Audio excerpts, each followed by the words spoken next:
নিষিদ্ধ cough syrup সহ গ্রেফতার 3। পশ্চিম মেদিনীপুরের দাসপুরে গ্রেফতার চাইপাট ও সংলগ্ন এলাকায় পাচার চক্র। আরো বিস্তারিত জানাবে সুকান্ত চক্রবর্তী, আমাদের প্রতিনিধি রয়েছে। সুকান্ত, কি জানা যাচ্ছে?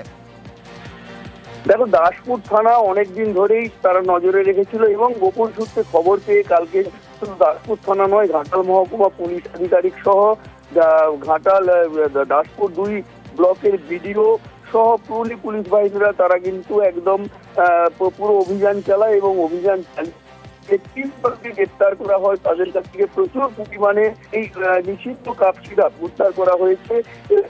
যেটা পুলিশ সূত্রে দাবি করা হচ্ছে যে এরা কেবলমাত্র বিভিন্ন এলাকায় এই কাপ সিরাপ তারা ডেলিভারি দিত। এদের মাথা রয়েছে, সেই মাথাকে ধরার চেষ্টা চালানো হচ্ছে এবং আগামী দিনে সেই মাথার সন্ধান পাওয়া যাবে বলে পুলিশ দাবি করছে। এক কথায় কিন্তু এই 3 যুবকেরই দাসপুরের বিভিন্ন এলাকায় বাড়ি। তাদেরকে দিয়ে এই নিষিদ্ধ কাপ সিরাপ কিন্তু বিক্রি চলছিল এবং তার একটা বড় চক্র রয়েছে বলে দাবি জানাচ্ছে পুলিশ আধিকারিক ঘাটাল মহকুমার। ধন্যবাদ। এই অঞ্চলে আমাদের কাছে দীর্ঘদিন থেকেই খবর আসছিল যে নিষিদ্ধ কাপ সিরাপ বা ফেন্সিডিল জাতীয় বস্তু এখান থেকে ট্রান্সপোর্ট করা হচ্ছে। তো সেই হিসাবে আমরা খবর পেয়ে আমরা এখানে আমাদের পুলিশ ফোর্স আসে এবং তাদেরকে ডিটেন করবার পর ম্যাজিস্ট্রেটের উপস্থিতিতে যেরকম এসওপি আছে সেই এসওপি ফলো করে সার্চ সিজার করা হয়েছে এবং এগুলোকে উপযুক্ত কেস লস করে এদেরকে কোর্টে পেশ করা। হাতির যাতায়াতের রাস্তায় রেল লাইন। ঝাড়গ্রামে সেই ট্রেন লাইনের দুপাশে ফেন্সিং দিচ্ছে রেল, যাতে হাতি এবং ট্রেনের সংঘর্ষ এড়ানো যায়। আর এতেই আপত্তি তুলেছে বন দফতর। তাদের দাবি ফেন্সিং এর জন্য বিপদ বাড়বে, লোকালয়ে ঢুকে পড়বে হাতি। রেলের বক্তব্য, কোনো সমস্যা হলে আলোচনার মাধ্যমে মিটিয়ে নেওয়া হবে।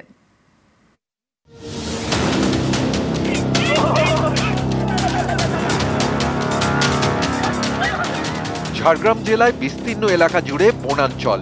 পাশের রাজ্য ঝাড়খণ্ড থেকে মাঝে মধ্যেই ঢুকে পড়ে হাতি, তারপর রেল লাইন পেরিয়ে বাঁকুড়া।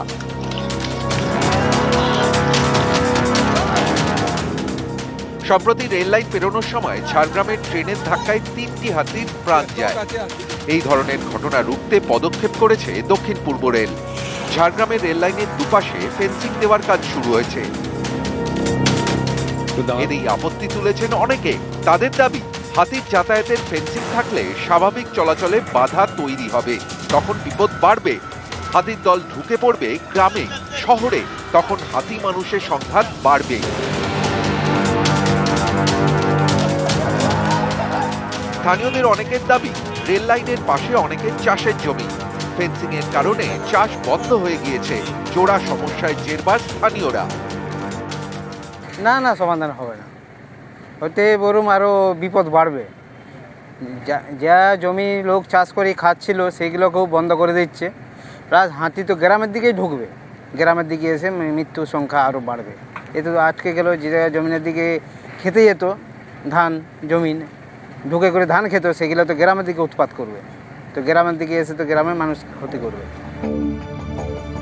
রেল লাইনের দুপাশের ফেন্সিং এ আপত্তি তুলেছে বন দফতর। তাদের দাবি, হাতির গতিপথ নিয়ে দক্ষিণ পূর্ব রেলের কোনো মাথা ব্যথা নেই। যেখানগুলোতে ব্যারিকেড হচ্ছে, এর পার্শ্ববর্তী জায়গাতে ছোট ছোট প্রচুর গ্রাম আছে এবং তার চারিপাশে প্রচুর জঙ্গল আছে। হাতি সেক্ষেত্রে গ্রামগুলোতে গিয়ে ঢুকবে এবং সেক্ষেত্রে আমরা আমাদের ম্যানেজমেন্টের ক্ষেত্রে আমরা খুব চিন্তায় পড়েছি কিভাবে আমরা এটা সমাধান করব। তার কোনো রাস্তা এখনো পর্যন্ত আমরা খুঁজে বের করতে পারি। খড়গপুরের senior divisional commercial manager Nishant কুমারের বক্তব্য, কোনো সমস্যা হলে আলোচনা করে মিটিয়ে নেওয়া হবে। ডিআরএম কে চিঠি দিয়েছেন ডিএফও। সিনিয়র সেকশনাল ইঞ্জিনিয়ারিং টিমের সাথে কথা হয়েছে, ওরা রিপোর্ট দেবে। অপারেশনাল ক্ষেত্রে আলোচনা চলছে। ঝাড়গ্রাম থেকে রাজু সিং, নিউজ 18 বাংলা। আর এক ফোনে বাংলায় এবার আমাদের নজর রাখতে হচ্ছে ওয়েদার আপডেটের দিকে। দক্ষিণবঙ্গে আজ একেবারে ঝলমলে আকাশ। আগামীকাল উপকূলে ফের হাওয়া বদল। রবিবার হালকা বৃষ্টি দক্ষিণ 24 পরগনায়। আরো বিস্তারিত জানাবে আমাদের সঙ্গে রয়েছেন আমাদের প্রতিনিধি বিশ্বজিৎ সাহা।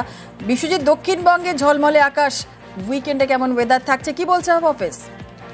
দেখো, উইকেন্ডে অর্থাৎ আজ শনিবার মূলত ঝলমলে আকাশ থাকবে, বৃষ্টির কোনো সম্ভাবনা নেই।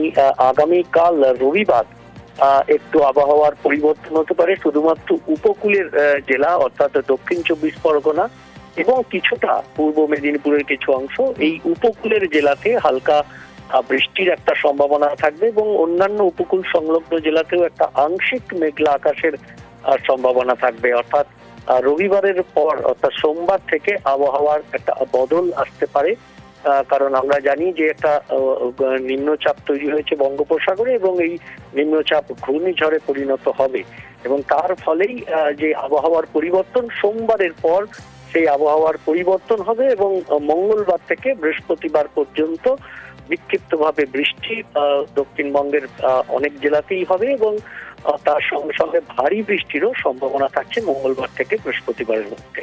বেশ বেশ, ধন্যবাদ বিশ্বজিৎ। দক্ষিণবঙ্গে ঝলমলে আকাশ আর আগামীকাল উপকূলে ফের হাওয়া বদল আর আগামীকাল হালকা বৃষ্টি হবে দক্ষিণ 24 পরগনায়। দক্ষিণবঙ্গের আপডেট যখন জানালাম তখন উত্তরবঙ্গের আপডেট একটু জানাই আপনাদের। আজ আর কাল বৃষ্টি হবে উত্তরবঙ্গে, পশ্চিমে ঝঞ্ঝায় সপ্তাহ শেষে বৃষ্টি উত্তরবঙ্গে। আজ বজ্রবিদ্যুৎ সহ বৃষ্টির সম্ভাবনা থাকছে উত্তরবঙ্গে এবং দার্জিলিং, কালিম্পং, জলপাইগুড়িতে বৃষ্টির পূর্বাভাস। পার্থ রয়েছে আরো বিস্তারিত বলবে। পার্থ, কি বলছে হাফেজ? দেখো, আজ এবং কাল দুদিন কিন্তু হালকা থেকে মাঝারি বৃষ্টির পূর্বাভাস সমতলে, তবে পাহাড়ে কিন্তু দার্জিলিং এবং কালিম্পং সকাল থেকে আকাশ মেঘলা রয়েছে এবং সেখানেও কিন্তু বজ্রবিদ্যুৎ বৃষ্টির পূর্বাভাস থাকছে। একদিকে দার্জিলিং, কালিম্পং পাহাড়ি এলাকায়, পাশাপাশি সমতলে শিলিগুড়ি, জলপাইগুড়ি এবং বর্ষা। বেশ, ধন্যবাদ। শিক্ষক নিয়োগের পরীক্ষা শেষ হয়েছে সেপ্টেম্বরে, বাকি রয়েছে ইন্টারভিউ। যা দ্রুত শেষ করতে চায় স্কুল সার্ভিস কমিশন, তাই তারা ঠিক করেছে কেন্দ্রীয়ভাবে ইন্টারভিউ নেওয়া হবে না। ইন্টারভিউ নেওয়া হবে রিজিয়ন ভিত্তিক, যাতে কম সময় লাগে, দ্রুত নিয়োগ করা যায়।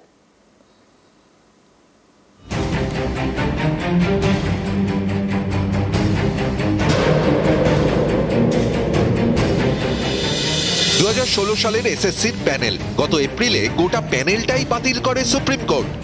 শীর্ষ আদালতের নির্দেশে নতুন করে শিক্ষক নিয়োগের পরীক্ষা নিয়েছে স্কুল সার্ভিস কমিশন।